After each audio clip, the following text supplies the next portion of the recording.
determinación activa la intervención de Dios.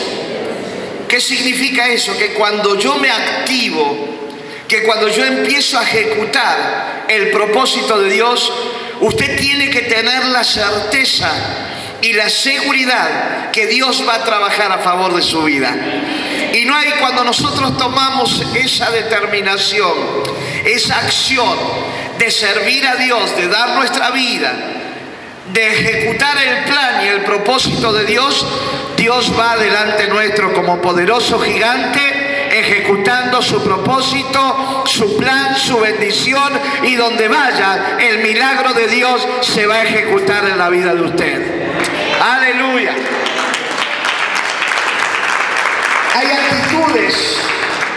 Hay actitudes, dígale al que tiene al lado, hay actitudes. Y lo triste es que en la iglesia, en el pueblo de Dios, se ven más actitudes que otra cosa, ¿no? Malas actitudes, malas acciones, malos pensamientos, malas palabras, malas decisiones, malas determinaciones.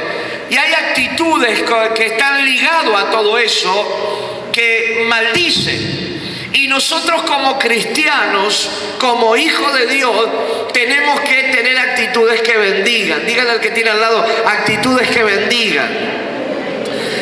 Y esas actitudes nos van a llevar a tener acciones que nos va a llevar a vivir una vida de victoria y nos va a hacer un vencedor en todo lo que hagamos en la obra del Señor. Yo quiero que usted me acompañe al segundo libro de Reyes, capítulo 7, verso 3 al 20. Dice: había a la entrada de la puerta 4 hombres leprosos, los cuales dijeron el uno al otro: ¿para qué nos estamos aquí hasta que muramos? Si tratamos de entrar en la ciudad, por el hambre que hay en la ciudad, moriremos en ella. Y si nos quedamos aquí, también vamos a morir. Vamos pues ahora y pasemos al campamento de los sirios, de los enemigos. Si ellos nos dieran la vida, viviremos, y si nos dieran la muerte, moriremos. Se levantaron al anochecer para ir al campamento de los sirios y llegaron a la entrada del campamento. Tuvieron decisiones, determinaciones y acciones estos hombres. Llegando a la entrada del campamento de los sirios, no había nadie allí, porque Jehová había hecho que en el campamento de los sirios se oiga estruendo de carros, ruidos de caballos y estrépito de un gran ejército. Y se dijeron unos a otros: el rey de Israel ha tomado a sueldo contra nosotros a los reyes de los heteos y a los reyes de los egipcios, para que vengan contra nosotros. Y así se levantaron y huyeron al anochecer, abandonando sus tiendas, sus caballos, sus asnos y el campamento como estaba. Y habían huido para salvar su vida. Cuando los leprosos llegaron a la entrada del campamento, entraron en una tienda, comieron y bebieron y tomaron de allí plata, oro, vestidos, y fueron y lo escondieron. Y vueltos entraron en otra tienda y de allí también tomaron y fueron y lo escondieron. Luego se dijeron uno al otro: no estamos haciendo bien. Hoy es un día de buenas nuevas y nosotros nos estamos callando. Y si esperamos hasta el amanecer, dígale al que tiene al lado, nosotros nos estamos callando. Nos estamos callando. Luego dijeron: no estamos haciendo bien. Y si esperamos hasta el amanecer, nos alcanzará nuestra maldad. Vamos pues ahora, entremos y demos la nueva en casa del rey. Vinieron pues y gritaron a los guardas de las puertas de la ciudad y les declararon diciendo: nosotros fuimos al campamento de los sirios y aquí que no había nadie allí, ni voz de hombre, sino caballos atados, asnos también atados, y el campamento intacto. Los porteros gritaron y lo anunciaron dentro del palacio del rey. Y se levantó el rey de noche y dijo a sus siervos: yo les voy a declarar lo que nos han hecho los sirios. Ellos saben que tenemos hambre, han salido de las tiendas y se han escondido en el campo diciendo: cuando hayan salido de la ciudad, los tomaremos vivos y entraremos en la ciudad. Entonces respondió uno de sus siervos y dijo: tomen ahora 5 de los caballos que han quedado en la ciudad, porque los que quedan acá también perecerán con toda la multitud de Israel que ya han perecido. Y enviemos y veamos qué hay. Tomaron pues 2 caballos de un carro y envió el rey al campamento de los sirios diciendo: vayan y vean. Y ellos fueron y lo siguieron hasta el Jordán, y aquí que todo el camino estaba lleno de vestidos en seres que los sirios habían arrojado, y volvieron los mensajeros y le hicieron saber al rey. Entonces el pueblo salió y saqueó el campamento, y fue vendido un seah de flor de harina por un siclo y 2 seas de cebada por un siclo, conforme a la palabra de Jehová. Y el rey puso a la puerta aquel príncipe sobre cuyo brazo él se apoyaba, y lo atropelló el pueblo a la entrada y murió, conforme a lo que había dicho el varón de Dios cuando el rey descendió a él. Aconteció pues de la manera que el varón de Dios había hablado al rey diciendo: 2 seas de cebada por un siclo, y el seah de flor de harina será vendido por un siclo mañana a estas horas a la puerta de Samaria. A lo cual aquel príncipe había respondido al varón de Dios diciendo: si Jehová hiciere ventanas en el cielo, ¿pudiera suceder esto? Y él dijo: he aquí tú lo verás con tus ojos, mas no comerás de ello. Y le sucedió así porque el pueblo le atropelló a la entrada y murió. Yo decía que las determinaciones activan la intervención de Dios. Hoy en día las personas están enfrentando desafíos en medio de crisis. Fíjese que el hombre, el mundo, la sociedad está mirando al cielo y se está preguntando: ¿a dónde está Dios? Nosotros tenemos que demostrar dónde está Dios. Tenemos que decirle a las personas, accionarnos, activarnos y decirle dónde está el Señor. Y las personas se están enfrentando, dije, a crisis, y esas crisis son morales, son crisis financieras, son crisis físicas, crisis familiares y laborales. Tremendo lo que el ser humano está pasando. Y somos testigos de lo que puede generar una crisis en la sociedad. Yo no sé cómo fue hace unos años atrás el tema del saqueo acá en Salta. Pero nosotros allá en Alderetes, donde vivimos, una ciudad de Tucumán, se reveló que era la ciudad que más armas había en la ciudad. Y aquellos días de saqueo, toda esa noche, la ciudad entera salió a cuidar la ciudad. Se prendían las calles, se armaban barricadas de fuego y se prendían fuego. Yo tenía que andar con la gente de la iglesia tratando de cuadra por cuadra, tratando de calmar a la gente. Uno de ellos estaba con una escopeta y se corrió la voz aquella noche y dijeron: van a cortar la luz a las 2 de la mañana, van a cortar la luz. Y este, que era medio loco, estaba con una escopeta y dijo: acá llegan a cortar la luz, no queda nadie.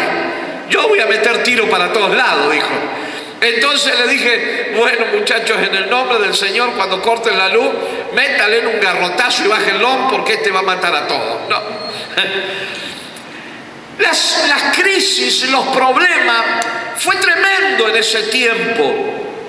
Yo recuerdo que en una de las noches empezaron a tocar bocina, habían puesto hasta algunos alarmas en su casa y empezaron a tocar las alarmas. Una tensión había, una crisis moral, una crisis social, y toda la gente empezó a salir con rama de vuelta a las calles y a decir: ahí vienen, ahí vienen, ahí vienen. Y otra ciudad como Banda del Río Salí, nos contaban hermanos que vienen a la iglesia, decían: pastor, la gente empezaba a gritar: ahí vienen, ahí vienen, ahí vienen. Y yo le decía: y debe haber pasado como acá, no venían nunca. No, sí vinieron. Y saquearon todo, parecían langosta como saqueaban todo. Robaban. Había una fábrica, la fábrica Sancor, donde fabrican la leche, el yogur. La desmantelaron completamente. Salió en todos los medios periodísticos donde una mamá, por ir a robar, saquear ahí, se olvidó el bebé y lo dejó al bebé y se llevó todo lo que estaba robando. Después tuvo que volver al otro día a buscar al bebé a la comisaría porque la policía lo había detenido al bebé, cuando tenían que haber detenido a los grandes, ¿verdad? Entonces, las crisis que hubo en ese tiempo son parecidas a las crisis que estamos viviendo hoy en día, pero es una crisis moral. Es una crisis espiritual, es una crisis financiera lo que está pasando la sociedad en estos días. Y somos testigos de los robos, de la drogadicción, de los miedos, de las peleas. Todo el mundo tiene miedo. Todo el mundo habla de la violencia que se está generando continuamente. Cada vez hay menos productividad alimenticia, hay crisis energética, inclemencias en el tiempo, terremotos en distintas partes del mundo, tornados, incendios, hay inundaciones, terror por todos lados. Las generaciones pasadas enfrentaron crisis semejantes a las de hoy en día. ¿Qué hicieron para salir adelante? Mi pregunta es: ¿qué es lo que produjeron? ¿Qué es lo que hicieron para poder salir adelante de toda esta crisis? ¿Cómo lo lograron? ¿Cómo lograron? ¿Qué haremos nosotros? ¿Cuáles son nuestras alternativas? ¿Qué intervención divina ocurrirá si nos determinamos no solo a sobrevivir? Porque no estamos para sobrevivir, estamos para ser conquistadores. Dios me llamó para vivir de gloria en gloria, de victoria en victoria y de poder en poder. ¡Aleluya! ¡Gloria al nombre de Jesús! La Biblia me habla en el verso 24 y dice: después de esto aconteció que Ben-Hadad, rey de Siria, reunió a todo su ejército y subió y sitió a Samaria. Claro, otra vez esto estaba produciendo miedo, hambre y angustia. Y en medio de esas crisis, Dios envía una palabra a través del profeta Eliseo para alentar a Samaria y decirle que serían libertados del enemigo y del hambre que estaba ocurriendo. Y dijo entonces Eliseo: oigan palabra de Jehová.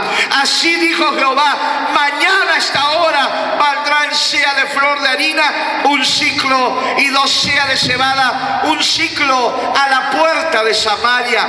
Y un príncipe sobre cuyo brazo el rey se apoya respondió al varón de Dios y le dijo: si Jehová hiciera ahora ventanas en el cielo, ¿sería esto así? Y él dijo: he aquí, tú lo verás con tus ojos, mas no comerás de esto. Porque ese hombre se estaba determinando a rebelarse al propósito y a la palabra de Dios. Mi amado, no te rebeles al propósito de Dios. No te rebeles a la palabra predicada desde este altar en cada reunión. No te rebeles a lo que Dios está trayendo a tu vida para cambiar las historias. Este hombre dice: ¿será que Dios lo va a hacer? ¿Será que Dios va a intervenir? ¿Será Dios real? Sí, Dios es real y lo vas a ver, pero no vas a comer, le dice a este hombre. No vas a disfrutar de lo que Dios hará por no haber creído en el Dios de la gloria.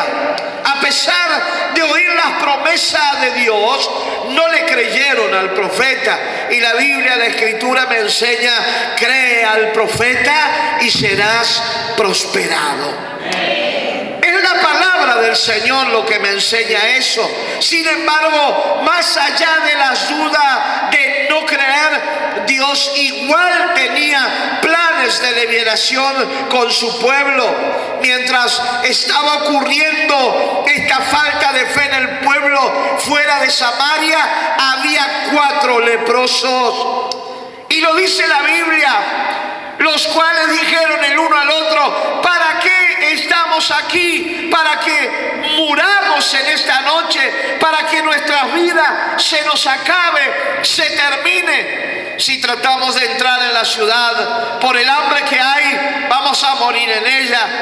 Y si nos quedamos aquí también moriremos. Vamos ahora, pasemos al campamento. Si ellos nos dan vida, viviremos, y si no nos dan muerte, vamos a morir.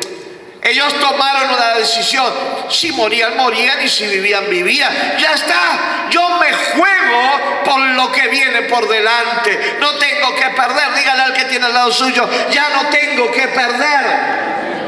Ya no tengo que perder. La vida me hizo perder todo. ¿Sabe?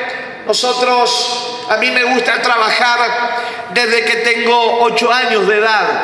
Sabía juntar diario viejos, lo ponía en una caja, lo ponía al hombro y caminaba casi 15 cuadras, iba y lo vendía, y yo todos los fines de semana tenía mi platita en mi bolsillo. A los 14 años empiezo a trabajar en un mini mercado. A los 15 años entro a Tienda San Juan de Tucumán y empiezo a trabajar en Tienda San Juan en el comercio. En aquellos años, no sé cuántos se acuerdan la libreta de ahorro de la Caja Nacional de Ahorro, y a mí me dan una, no hace muchos años tampoco, ¿no? Me dan una libreta y me empiezan a ahorrar por ser menor de edad. Y cuando llegué a los 18 años me gustó tener dinero ahorrado, y empecé a abrir plazo fijo. En cada banco abrí un plazo fijo y lo tenía. El día que Dios me llama al ministerio a servirle al Señor, en esa oportunidad yo estaba trabajando en una empresa de computación y empecé a perder aquellos ahorros que tenía. Dios me había llamado al ministerio. Empecé a perder lo que Dios me había dado la posibilidad de poder ahorrar. Por ciertas cuestiones empecé a perder. Cierto día, cuando Dios nos llama a la ciudad donde estamos ahora, mi esposa demandaba que yo estuviera más tiempo en la iglesia, que me dedicara a servir a Dios. Alquilábamos un salón de 6 por 10 aproximadamente, y cuando llegamos a esa ciudad, yo llegué nada más que con 100 pesos en mi bolsillo y el llamado de Dios. Y fuimos a alquilar, fue una odisea hasta que logramos que nos alquilen el salón solamente por 100 pesos. El propósito de Dios se estaba ejecutando y empezamos a pastorear en esa ciudad donde no vivíamos en una casilla. Yo anoche le dije el auto que tenía, ¿verdad? Era Dodge 1500 agujeros. Y la casa tenía otro tanto más agujeros. Era una casilla que entraba viento de norte a sur y de este a oeste. El viento entraba como quería, sin pedir permiso por la cantidad de huecos que había en las paredes, ¿no? Pero sin embargo, nosotros ahí comenzamos a servir a nuestro Dios sin preguntarle cómo, sin preguntarle por qué. Lo único que hicimos es aceptar el llamado de Dios. Y recuerdo que en esa oportunidad Dios empieza a tratar con con mi esposa, se complotan ahí las dos y me empiezan a decir: pastor, usted tiene que dejar el trabajo y dedicarse a la obra del Señor. A mí me gusta trabajar, a mí me gusta producir. Y yo le decía: no, ¿cómo voy a dejar el trabajo? Tengo hijos chicos, ya demasiada hambre hemos pasado, demasiadas crisis, demasiadas cuestiones. Mis hijos tienen que estudiar, tenemos que movernos, tenemos que hacer esto, tengo que pagar el alquiler de la iglesia, porque empezamos 7. Mi esposa, mis niños y mi papá. Mi papá es el único que creía y nos acompañó, ¿no? Acá la hermana lo conoció a mi papá, lo que era él, y él me acompañaba con la guitarra. Y yo recuerdo que una de las hermanas empezó: íbamos a hacer locro, íbamos a hacer el otro. Y yo le decía: vaya a hacer locro a su casa y déjeme de bromar, sirvamos a Dios, que Él es nuestro proveedor. Pero me costaba entender que Él era mi proveedor. Y le dije a mi esposa, la hermana, y se sumó mi madre también ahora. Y le dije: bueno, oremos que el 30 de septiembre de aquel año la patrona que yo tenía, la dueña de la empresa, me pida la renuncia, que era imposible. Ella era una mujer que echaba a la gente, los acusaba de ladrones, los echaba y no les pagaba absolutamente nada. Yo tenía la seguridad que renuncia no iba a ocurrir. Llegó el día 28 de septiembre, estábamos cerca, ellos oraban, yo no oraba, yo no le pedía al Señor porque yo quería seguir trabajando. Y llegó el día 29 de septiembre y oraban con más fuerza. Llegó el día 30 de septiembre y 12 del mediodía me llama a su oficina y me dice: Sergio, por favor, quiero que vayas y pongas la renuncia porque ya no puedo tenerte acá en la empresa. Y yo me quedé mirándola y ella esperó que yo hiciera problema. Ella sabía que yo era pastor, ella entendía que yo servía a Dios. Ella era judía y como judía practicante sabía lo que era servir al Señor. La quedé mirando y le dije: bueno, señora, yo sé lo que está pasando. Y le expliqué lo que estaba ocurriendo. Fui al correo que estaba a 4 cuadras de donde trabajábamos, puse la renuncia, le traje el papel de la renuncia y le dije: acá está. Y me dijo: mañana pasá a cobrar. Entonces salí de trabajar, llegué a casa y mi esposa me dice: ¿qué pasó? Y le dije: acá está la renuncia. La oración de ustedes tuvo poder. Increíble es ver cómo Dios te cierra todas las puertas cuando Él te llama a su obra. Él te empuja a tomar determinaciones. Esta mañana hablábamos en la radio con nuestra hermana y yo le decía: no es el final. Moisés tuvo que huir al desierto y no era el final. Abraham no podía tener hijos, 99 años, 90 años, por ahí ya no tenía más esperanza, pero el Señor le dijo: Abraham, no es el final. Abraham, no se termina tu historia, todavía tengo mucho para hacer. El profeta Elías se tiró debajo de un enebro. Aleluya. Se tiró debajo de un enebro y dijo: me quiero morir, no quiero saber más nada. Y Dios vino y le dijo: el profeta Elías, no es el final, todavía hay gente para levantar, todavía hay gente para preparar. Jesucristo parecía que era el final en la cruz del Calvario, pero al tercer día se levantó de entre los muertos para darnos una victoria extraordinaria. No es el final. Yo también creía que era el final. ¿Y ahora qué hago? ¿Y ahora cómo hacemos? ¿Y ahora qué es lo que va a ocurrir? Y bueno, el día sábado fui a cobrar. La patrona me pagó todo lo que me tenía que pagar y yo le había dicho a mi esposa: bueno, necesitamos un vehículo. Ya el Dodge 1500, ya los agujeros no andaban más. Ya no andaba con agujero, había que ponerle nafta y aún el tanque tenía agujero, así que se iba la nafta. Y le dije: vamos a comprar un auto porque necesitamos para movernos, para andar, necesitamos depender de Dios. ¿Qué es lo que hice? Cobré el dinero y así como lo cobré, me fui a un negocio en el centro, compré lo que tenía que comprar, lo subí en un auto, en un taxi, en un remis y me fui a la casa. Cuando llegué a la casa, mi esposa me ve llegar en un remis, salen a recibirme y me ven bajar con parlantes, potencia, micrófono y me dice, ¿qué hiciste? ¿Y el auto? Pero Dios me había llamado al ministerio y yo veía la necesidad de que la obra del Señor, la predicación, el mensaje del Evangelio tenía que correr, tenía que funcionar. Es creerle a Dios, es confiar en el Señor, es entender que las decisiones que tomemos en la historia de nuestras vidas nos van a llevar a la victoria. Hoy estamos pastoreando una iglesia de más de 500 personas. Esta mañana le mostraba la foto a mi hermana ahí en la radio y le decía, le mostraba un evento de mujeres, más de 200 mujeres extraordinarias. Yo sé que si su pastor se para acá va a decir, esta es la mejor iglesia. Yo tengo que decir, la mía es la mejor también. O sea, porque somos orgullosos de lo que Dios está poniendo en nuestras manos. Y Dios nos está desafiando continuamente y dependiendo de la mano poderosa de Dios. En aquella oportunidad tomamos la decisión de hacer lo que teníamos que hacer y Dios empezó a abrir las puertas de los cielos extraordinariamente. Comencé con 100 pesos, nada más. A los 7 años de estar sirviendo con fidelidad, de estar sirviendo con fe, estar predicando, llegó el momento en donde la gente no nos entraba en ese cuartito que teníamos como iglesia. Empecé a cortar la calle y empecé a hacer los cultos en la calle.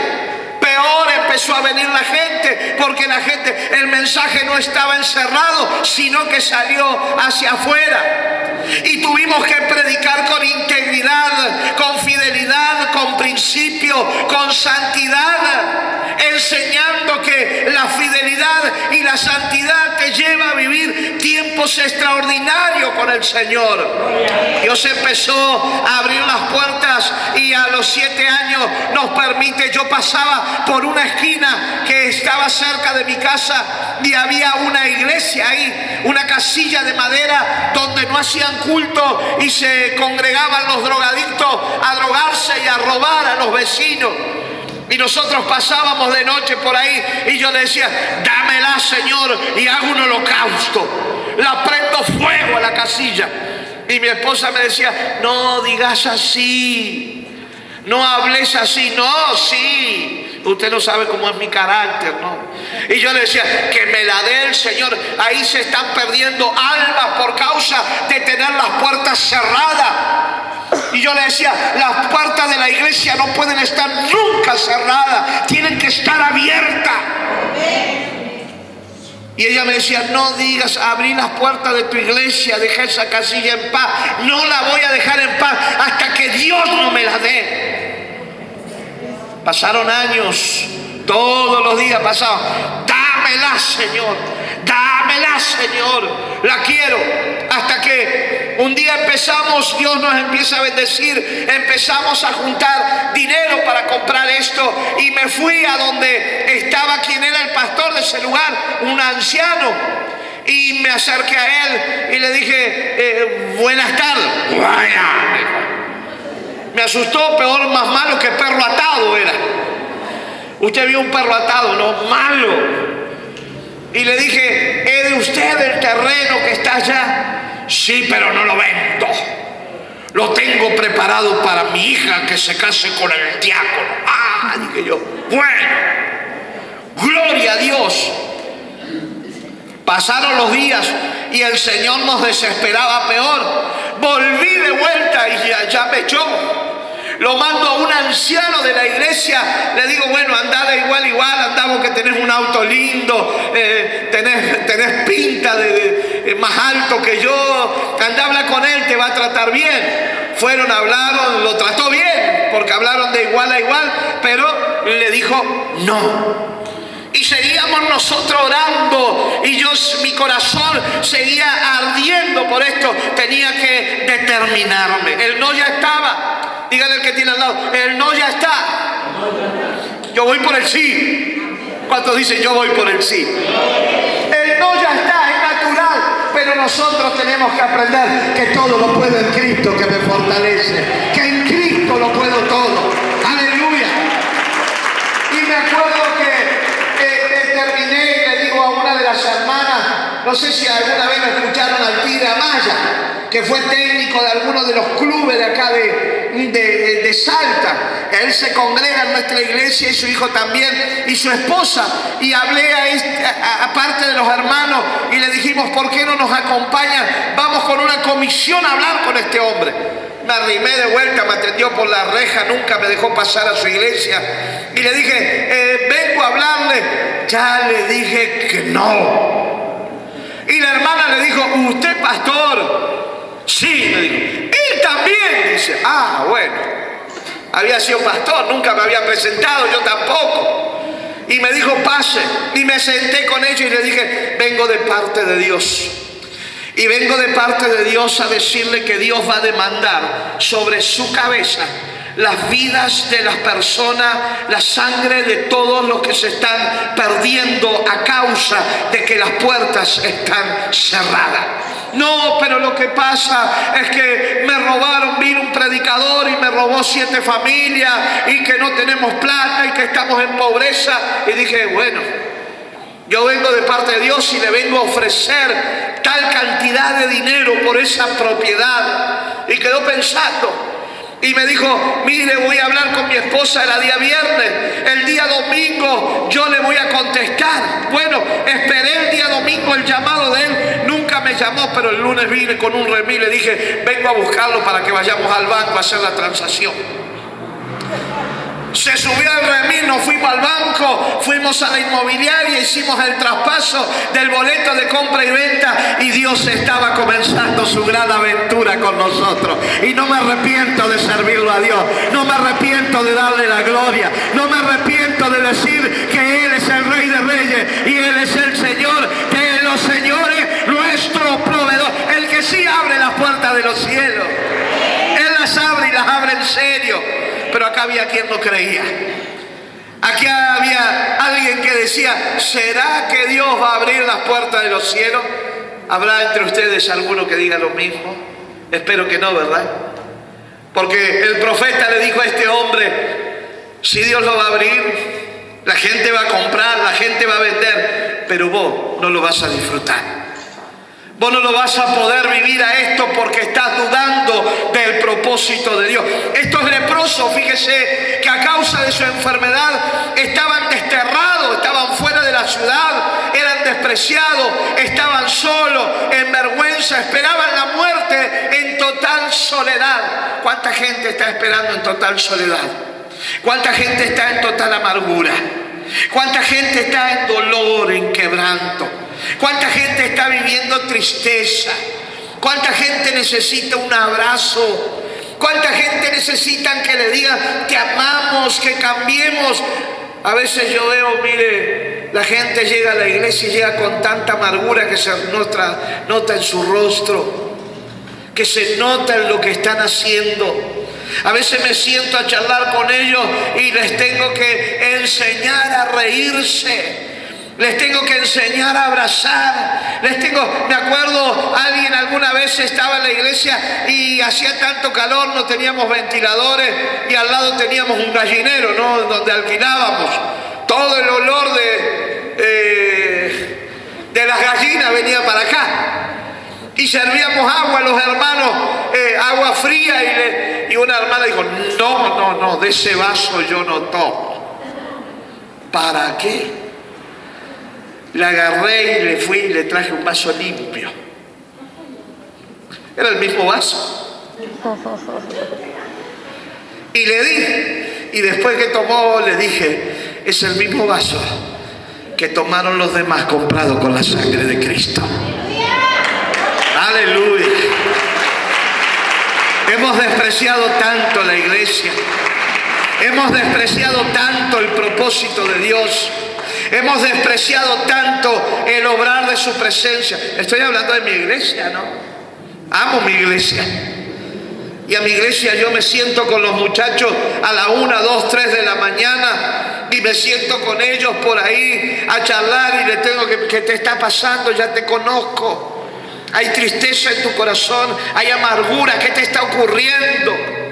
Y empiezan a sacar lo que está dentro de su corazón y se van alegres de vuelta. Si usted viera todos los mensajes que me han mandado desde ayer hasta ahora, y hablando del gozo, de la gracia, Dios nos ha permitido tener 44 hogares bíblicos, 44 lugares donde se enseña la palabra del Señor. Dios nos ha permitido abrir 7 anexos en este tiempo, luego de haber comprado el lugar que Dios nos permitió comprar.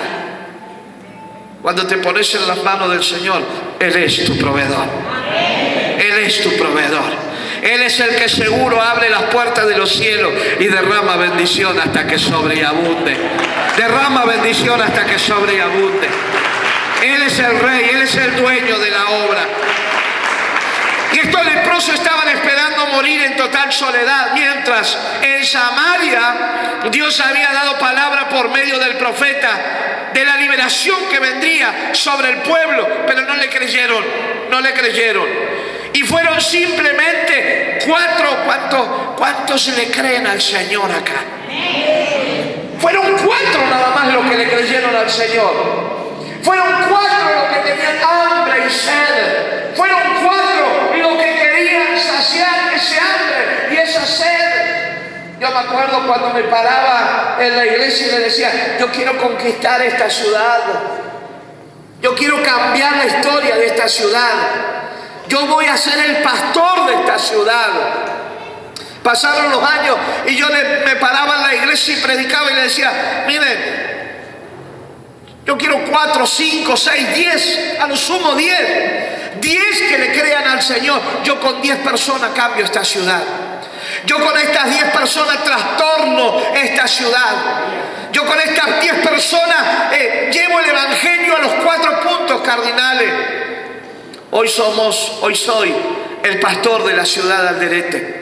Recién me acaban de mandar un mensaje unos de los hombres que trabaja con el intendente de aquella ciudad. Ahí está el teléfono. Mientras si usted me vio que yo abría mi teléfono para verlo, me mandaba un mensaje y me decía, pastor, el intendente dijo que ya están los pasajes en avión para el pastor Mario Milano, que va a venir en el mes de diciembre a predicar. ¿Saben por qué? Porque el intendente en nuestro altar, en nuestra plataforma, le dije y él lo entendió, que él era el intendente de la ciudad, pero yo soy el hombre de Dios que Dios ha puesto en esa ciudad para bendecir la ciudad. ¡Aleluya! ¡Gloria a Dios! Días pasados estuvimos reunidos con el gobernador de Tucumán y estuvimos reunidos con intendentes, con legisladores, con concejales, porque estamos necesitando, hacemos campamento todos los años y nos han querido cerrar las puertas. Y le dije, no me van a cerrar las puertas, yo las voy a abrir en el nombre de Jesús. Y en eso estamos abriendo puertas. Y me están pidiendo ahora, porque viene en el mes de noviembre la marcha nacional. Y el intendente me llamó ayer para decirme, pastor, ¿por qué usted no hace esa marcha? El intendente hace 6 meses que está como intendente. Es el nuevo intendente de nuestra ciudad. Y me dijo, pastor, ¿por qué usted no hace esa marcha en nuestra ciudad, intendente? Hace 13 años que estoy haciendo esta marcha en la ciudad de Alderete. ¿Y para cuándo? El mes de mayo del año que viene vamos a estar haciendo la marcha número 14, inundando la ciudad con el poder del evangelio que cambia historia. ¡Aleluya!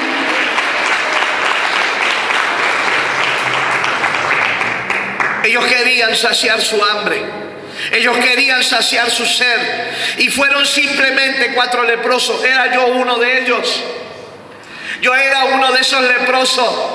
Saben que a mí, cuando me ungieron como pastor, me mandaron al medio del monte, Villa María. Se llama un pueblito que está al límite de Santiago del Estero, pasando Gobernador Piedrabuena. No hay almacenes, no hay farmacia, no hay dispensario, no hay hospital, no hay agua. No había agua cuando me mandaron ahí. No había absolutamente nada. Y me mandaron, me ungieron y me entregaron un rancho y me dijeron: andate a pastorear ahí. Resulta que a los 2 meses llega un tornado a ese pueblito y chao, rancho. Se terminó el rancho, pastor sin iglesia era yo.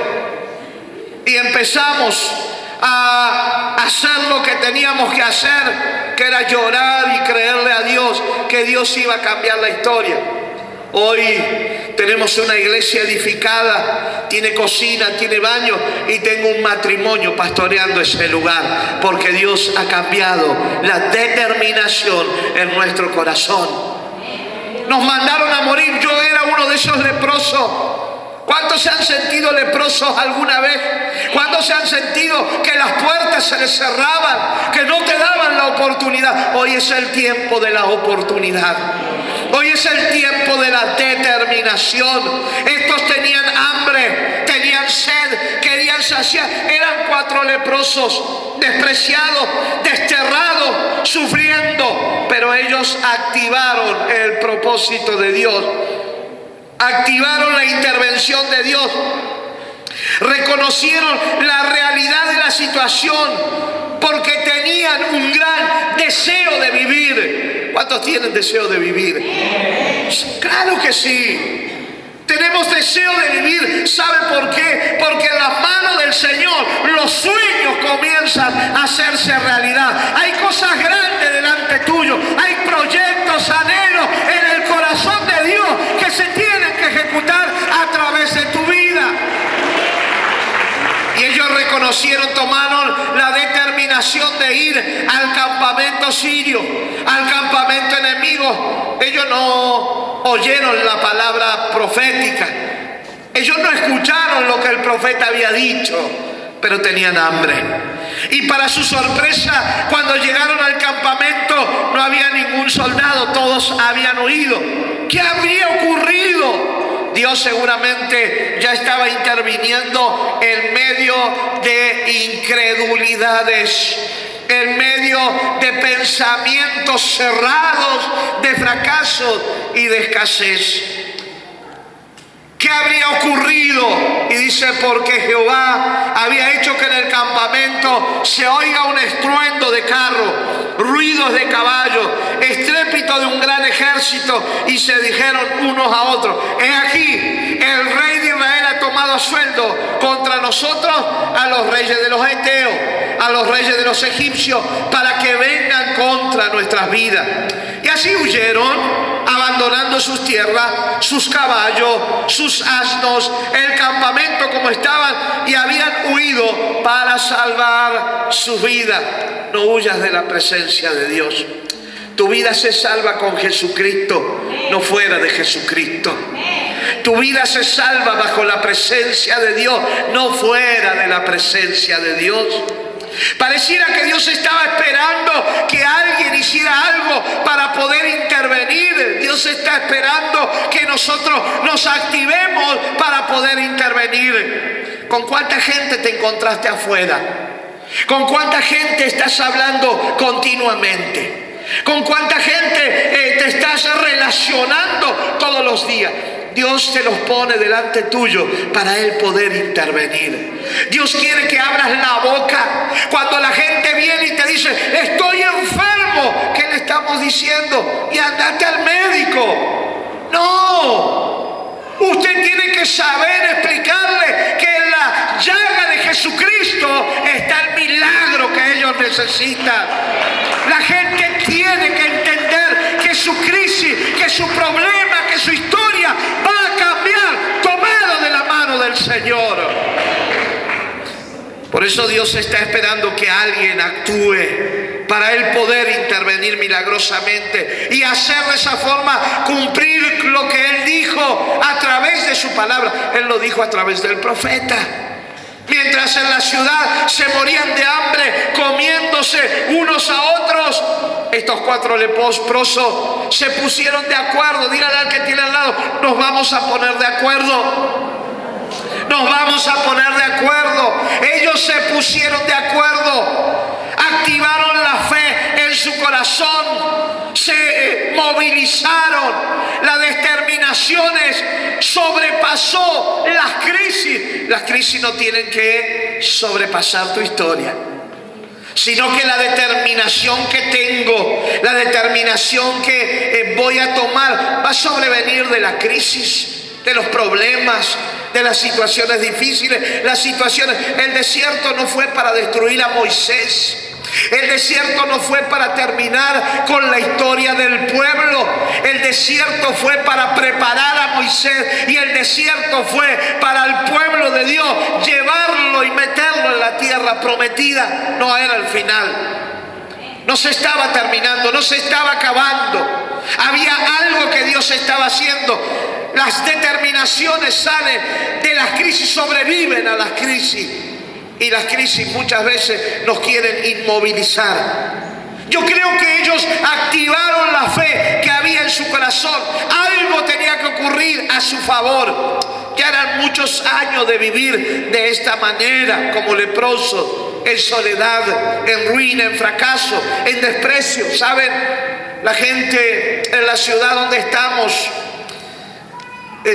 días atrás, eran las 1:30 de la mañana. La ciudad sabe. La ciudad entiende que la iglesia son las 3 de la mañana y lo van a encontrar al pastor en la iglesia. La iglesia está abierta. Y llegó, estaban a mitad de cuadra, habían organizado una fiesta, unos muchachitos de 13, 14 años, y se habían parado en medio de la calle con botellas, cajitas de vino, y ya estaban tomando. Y yo estaba preocupado, le decía a los muchachos que estaban conmigo, mirá la corta edad que tienen y ya están tomando. ¿Qué futuro van a tener? Y de solo estar, llega una camioneta, paran ahí, bajan un hombre y una mujer y dicen, pastor, a usted lo venimos a buscar. Venga a ver lo que le pasa a mi hija. Oh, dije yo, 1:30 de la mañana. Me arrimo a la camioneta y parecía La Llamada, ¿no? ¿Cuántos vieron La Llamada? La otra película, ¿cómo se llama? Exorcista. El Exorcista. El Exorcista. Se paró, se agarró así de la puerta de la camioneta y le dije a los muchachos, bájenla y tráiganla para acá. Métanla adentro. La agarraron entre 4 y bajaron gritando. Los muchachos que estaban tomando desaparecieron todos. Y la metieron adentro de la iglesia. Cuando llegó adentro